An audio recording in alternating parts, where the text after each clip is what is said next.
नमस्कार, स्वागत है आपका जी बिजनेस में। मैं हूं दीपक डोभाल और आप देख रहे हैं आपकी खबर आपका फायदा। चीन में तेजी से फैल रहे रहस्यमयी निमोनिया ने दुनिया भर की चिंताएं बढ़ा दी हैं। मामले को गंभीरता से देखते हुए WHO के साथ साथ भारत भी अलर्ट मोड पर है। केंद्र सरकार ने इसे लेकर राज्यों को किसी भी स्थिति से निपटने के लिए तैयार रहने को कहा है। ऐसे में आज हम इसी पर चर्चा करेंगे, समझेंगे कि देश में, राज्यों में इसे लेकर किस तरह की तैयारियां हैं। वहीं आखिर चीन में फैले निमोनिया को रहस्यमयी क्यों कहा जा रहा है? ये क्या कुछ अलग है, कुछ नई बीमारी है, या ये पुराना ही एक तरह की बीमारी है जो वापस से उठा रही है? विस्तार से सारे कंफ्यूजन करेंगे दूर। पहले ये रिपोर्ट।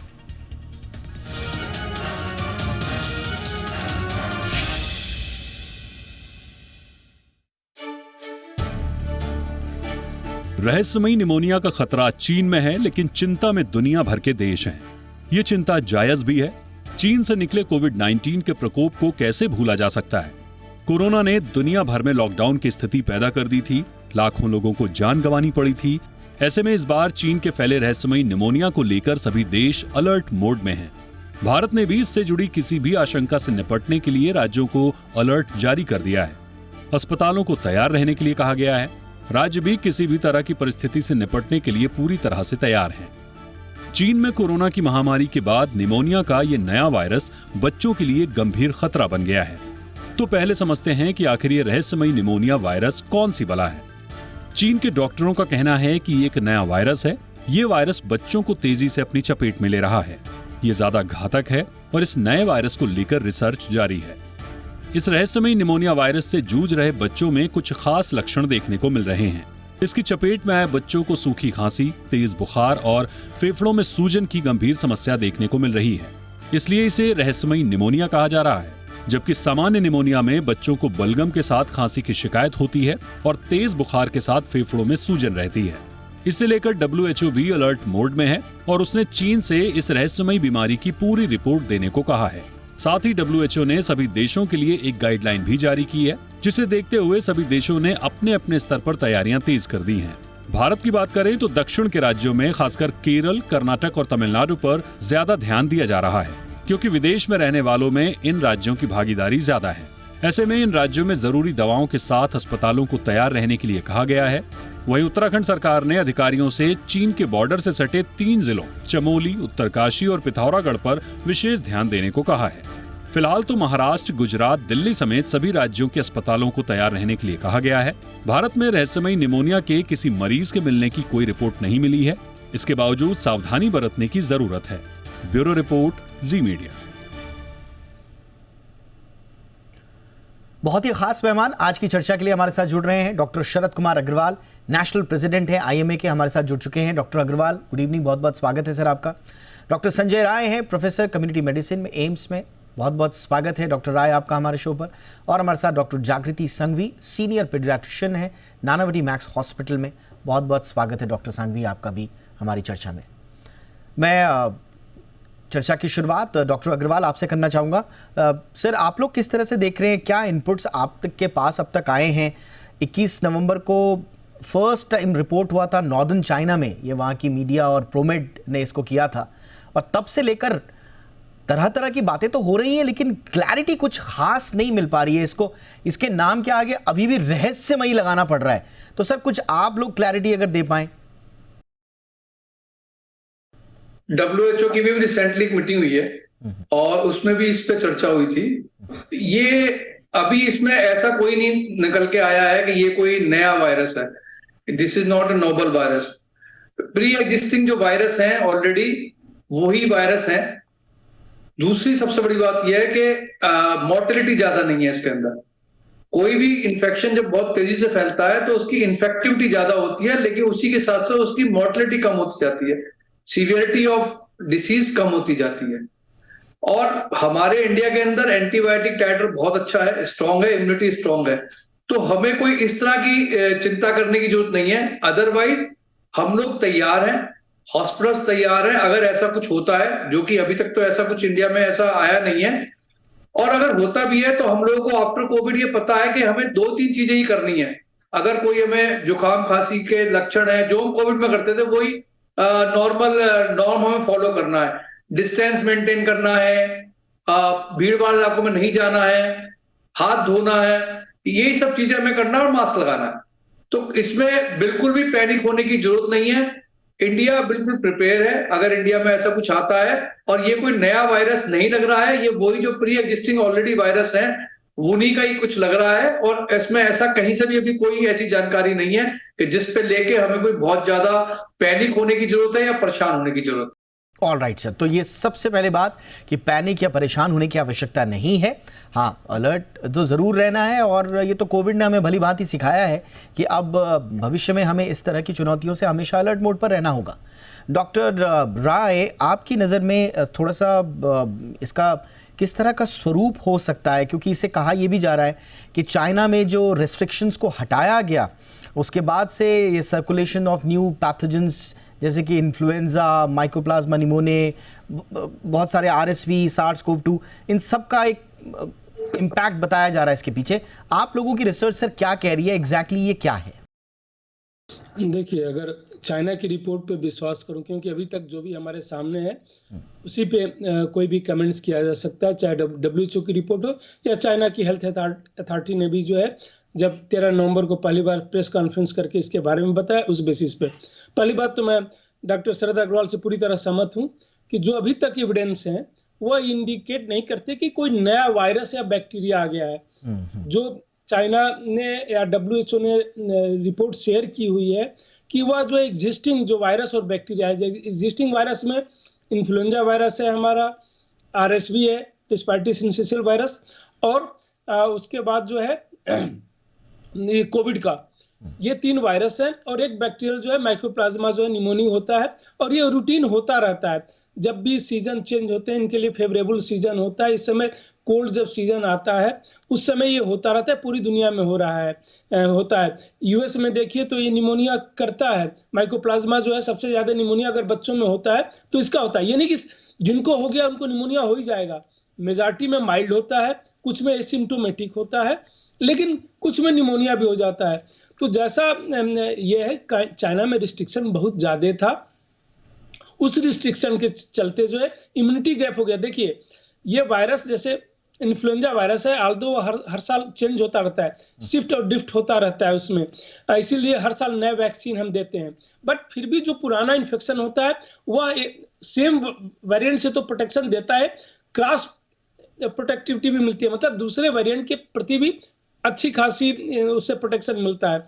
वह जो है बिल्कुल गैप हो गया, इम्यूनिटी गैप हो गया, हमारा इन्फेक्शन जो है नहीं उतना फैला, तो थोड़े से नंबर ऑफ केसेस जो है पूरी दुनिया में ज्यादा हुए। इस साल इन्फ्लुएंजा के केसेस अपनी कंट्री में भी ज्यादा हुए, अगर पूरी रिपोर्ट देखें तो जी, तो ये होते हैं। लेकिन जहां तक घबराने की बात है, अब तक की रिपोर्ट के बेसिस पे नहीं कहा जा सकता कि कोई जैसे आपने बताया कि अनसुझी पहेली है या अननोन वायरस आ गया, बैक्टीरिया आ गया। जी नहीं, अभी तक जो भी रिपोर्ट है ये बिल्कुल नोन है, कोई अननोन बीमारी नहीं है, बहुत सालों से है। इसके प्रति हमें मैनेजमेंट गाइडलाइंस हमारे पास है कि अगर निमोनिया हो जाए तो हमें क्या करना है। सब में एंटीबायोटिक भी देने की जरूरत नहीं है, इवन बैक्टीरियल इन्फेक्शन में यूजुअली हम एंटीबायोटिक देते हैं, इवन माइकोप्लाज्मा को हम माइल्ड मानते हैं, सब में नहीं है। जिनमें निमोनिया हो गया उनमें भी ये सेल्फ लिमिटिंग होता है, बट मेजॉरिटी में निमोनिया होने के बाद एंटीबायोटिक शुरू की जाती है। तो स्टैंडर्ड गाइडलाइन से घबराने की कोई जरूरत नहीं है। अभी तक का कोई भी रिपोर्ट ये नहीं कहता है कि नया आ गया और घबराने की जरूरत है। हाँ, तैयारी करना अच्छी बात है, सरकार ने प्रोएक्टिव होके निपटने के लिए, किसी भी स्थिति से निपटने के लिए हम तैयार रहने चाहिए हमेशा, क्योंकि अगर कहीं चाइना कुछ छुपा रहा है, कोई नई बीमारी आ गई, तो हमें समय नहीं गंवाना होगा कि तैयारी नहीं थी हमारी। तो इसलिए तैयार रहना अच्छी बात है। लेकिन अभी तक जो WHO की रिपोर्ट है और ये संतोषजनक है, इसलिए घबराने की कोई जरूरत नहीं है। एब्सोल्युटली। हालांकि WHO ने अभी भी और चाइना से एपिडेमियोलॉजिक और क्लिनिकल इंफॉर्मेशन मांगी हैं ताकि इसके बारे में और जानकारी जुटाई जा सके, लेकिन फिलहाल घबराने जैसी कोई स्थिति नहीं, लेकिन अलर्ट रहना अच्छी बात। डॉक्टर सांघवी, बच्चों को लेकर क्योंकि ख़ास तौर से इस पर चिंता जाहिर की जा रही है, ऐसे में आप लोगों के ऑब्जर्वेशंस क्या हैं अब तक, और अब आप क्या सलाह देंगे पेरेंट्स को, किस तरह से ख्याल रखा जाए? बच्चों में ये बीमारियां, कोई भी वायरल बीमारी अगर देखी जाए तो बच्चों में रिस्क थोड़ा ज्यादा रहता है, क्योंकि बच्चे और बुजुर्ग, सीनियर सिटीजन और छोटे बच्चे जो है वो इम्यूनिटी स्पेक्ट्रम के लोअर साइड पे रहते हैं, मतलब उनकी रोग प्रतिकारक शक्ति जो है वो कम रहती है, इसलिए उनमें बीमारियां भी हो सकती है और बीमारी होने के बाद उसका खतरा या कॉम्प्लिकेशंस होने के रिस्क ज्यादा रहते हैं। हालांकि जैसे डॉक्टर राय और डॉक्टर अग्रवाल दोनों ने बताया, इसमें ज्यादा बहुत बड़ी बीमारी जैसे नहीं। इनफैक्ट अभी ये ठंडी का मौसम चलते हुए हम देख रहे हैं कि काफी सारे इन्फ्लुएंजा आरएसवी के केसेस हमारे यहाँ भी दिख रहे हैं, जिसमें फीवर मतलब तेज बुखार, खांसी, चाहे सूखी हो चाहे बलगम वाली खांसी हो, हम देख रहे हैं। और उसी के जाते कुछ बच्चों में सांस जो है वो ज्यादा चलती है। तो कोई भी बीमारी है उसके लिए हम कारण देखते हैं, फिर लक्षण देखते हैं। तो लक्षण में ये चीजें हैं। इसके साथ साथ जब वायरल बीमारी रहती है तो वो पूरे बदन पे उसका संक्रमण हो सकता है और उसकी वजह से आपको उल्टियां, कभी कभी दस्त हो सकते हैं और ज्यादा अगर कॉम्प्लिकेशंस हो गए। तो तीसरी चीज जो हम देखते हैं कि खतरा क्या हो सकता है, जानलेवा कुछ हो सकता है क्या, तो शरीर में से पानी कम हो जाना या डिहाइड्रेशन हो जाना या फिर न्यूमोनिया हो जाना या फिर दिमाग में बुखार चल जाना, ये सब चीजें जो है वो सिवियरिटी अपने को दिखाती है। तो अभी चौथी जो मोस्ट इम्पोर्टेंट चीज है वो है बचाव, जैसे आपने मुझे पूछा। तो बचाव के लिए एक तो घर पे पेरेंट्स अपने बच्चों को ऐसी कोई भी टाइप की बीमारी जो है, जो रेस्पिरेटरी ड्रॉपलेट इन्फेक्शन से जिसका संक्रमण या ट्रांसमिसिबिलिटी होते हैं, उससे कैसे प्रोटेक्ट करते हैं। तो जैसे हमने कोविड में किया SMS, that is social distancing, mask पहनना, जब भी बच्चे को सर्दी खांसी हो या दूसरे बच्चों को अगर स्कूल में सर्दी खांसी हो तो उनसे, अगर खुद के बच्चे को सर्दी खांसी बुखार है तो मत भेजिए उनको स्कूल में।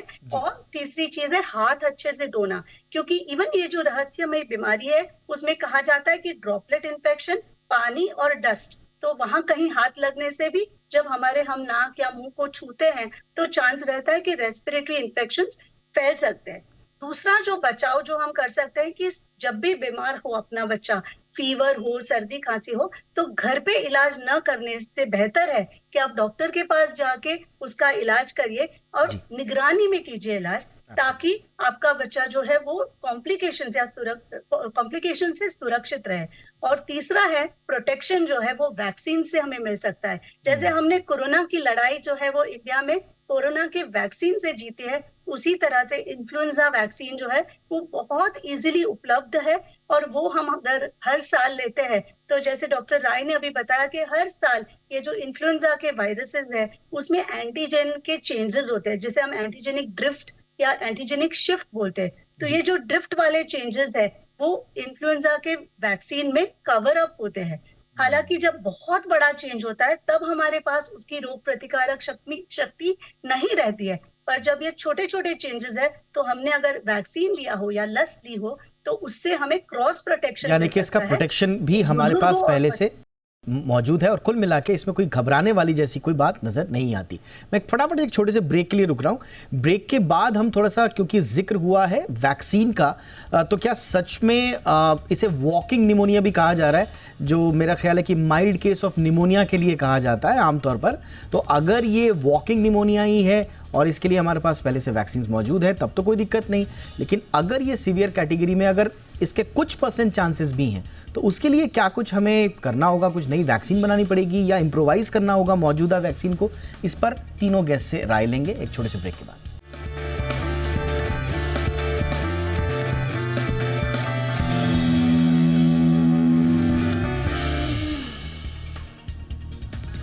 ब्रेक के बाद आपका स्वागत है। तो चीन में ये जो बीमारी आई है उसको लेकर अब पूरी दुनिया में अलर्ट है। भारत में भी हर राज्य में अपनी अपनी तैयारियां की जा रही हैं। थोड़ा आज हम इसी पर चर्चा कर रहे हैं कि ये कितना बड़ा या कोई खतरा है या फिर ये एक्सपेक्टेड लाइंस पर है, जैसे मैं रॉयटर्स में पढ़ रहा था। डॉक्टर अग्रवाल, ये भी कहा जा रहा है कि वहाँ पर क्योंकि 2 साल बच्चे भी और बड़े लोग भी पूरे ज़बरदस्त कोविड रेस्ट्रिक्शंस पे रहे और अब जाकर उनका एक्सपोजर हुआ है, तो इसलिए ये केसेस इतने ज़्यादा आ रहे हैं। लेकिन एक बात जो थोड़ा सा समझ में नहीं आ रही है सर, वो ये कि हॉस्पिटलाइजेशन बहुत ज़्यादा हो रहा है वहाँ पर और कुछ शहरों में तो काफ़ी ज़्यादा रिपोर्टेड है। तो अगर ये एक्सपेक्टेड लाइंस पर है तो सर हॉस्पिटल्स में इतनी ज़्यादा भीड़ हो जाना, क्या ये भी एक्सपेक्टेड ही माने? देखिए, एक चीज तो आपने बहुत सही पॉइंट आउट करी है कि अभी तक ना वहां पे कुछ महीने पहले तक रेस्ट्रिक्शन थे कोविड वाले, और सडनली उसमें ढील दी गई है तो डेफिनेटली लोग ज्यादा भीड़ वाले इलाके में गए हैं और कोई भी इस तरह का कॉमन कोल्ड या जो आपका रेस्पिरेटरी वायरल इन्फेक्शन होते हैं वो फैलते बहुत तेजी से हैं, तो उसकी वजह से ज्यादा तेजी से फैला है। नंबर 1, हॉस्पिटलाइजेशन का एक तरीका आपने भी देखा था कोविड के टाइम पे, बहुत सारे लोग डर की वजह से, जिनको एक्चुअल में हॉस्पिटलाइजेशन की जरूरत भी नहीं थी, वो लोग हॉस्पिटल जाके एडमिट हो रहे थे। तो एक वो पीछे हो सकता है, बल्कि आप जानते हैं कि चाइना से बहुत ज्यादा रिपोर्ट तो बाहर आती नहीं है, तो वहां एग्जैक्ट कारण क्या है इस पे बताना तो मुश्किल होगा। आपने इससे पहले ब्रेक पे जाने से पहले कहा था इम्युनाइजेशन के बारे में, वैक्सीन के बारे में। Yes sir. तो देखिए, जो हमारी ऑलरेडी वैक्सीन हमने ली हुई हैं, जो ये वायरल इन्फेक्शंस की, रेस्पिरेटरी इन्फेक्शन की वैक्सीन होती हैं, ये ज्यादातर अगर नया वायरल स्ट्रेन नहीं है तो ज्यादातर पुराने जो एग्जिस्टिंग वायरस इन्फेक्शन है उन पे काम करती हैं कुछ ना कुछ। वही मैंने शुरू में कहा था कि एंटीबायोटिक टाइटर अच्छा खासा है, हमारे हार्ड इम्यूनिटी है। तो अगर ये इन्फेक्शन बहुत ज्यादा नया नहीं है, कोई चीज ऐसी नहीं है, छुपाया नहीं गया है, तब तो हमारे यहाँ जो वैक्सीनेशन हुआ है वो सफिशिएंट होनी चाहिए। आज की तारीख में हमें वैक्सीन के पीछे नहीं भागना है। यस, अगर ये जब कभी आता है इन्फेक्शन और इसकी मोर्टेलिटी बहुत ज्यादा होती है, तब उस समय देखा जाएगा कि क्या ये नई वैक्सीन की जरूरत है या नहीं है। लेकिन प्रिकॉशनरी इन द प्रिवेंशन, और एक पहले से ये सोच के कि इन्फेक्शन आना जाए, वैक्सीन के लिए लोग ना भागें। अगर ये इन्फेक्शन आता है और इसकी मोर्टेलिटी के लगता है बहुत ज्यादा है, तब उस समय डिसीजन लिया जाएगा। अभी बिल्कुल पैनिक ना हो। हमारे देश के 10.5 लाख से ज्यादा मॉडर्न मेडिसिन के डॉक्टर और आईएमए के मेंबर्स सब लोग तैयार हैं इस चीज के लिए। आप बिल्कुल भी निश्चिंत रहें। हम लोग रखे हुए हैं, आंख रखे हुए हैं, देख रहे हैं, रेगुलरली देख रहे हैं कि किस तरह से क्या डेवलपमेंट हो रहा है, और बस प्रिकॉशन रखें। भीड़ भाड़ इलाके में अभी भी थोड़ा सा ज्यादा ना जाए, वो प्रिकॉशन हमेशा फायदेमंद रहेगा। ये बहुत इंपॉर्टेंट बात आपने बोली सर। आपने आश्वासन भी दिया कि सब तैयारी है, डॉक्टर्स की, विशेषज्ञों की नज़र इस पर है। तो इसलिए अगर कोई ऐसा संकेत मिलेगा कि कहीं चिंता करने वाली बात है तो फिर उस तरह के संकेत दिए जाएंगे।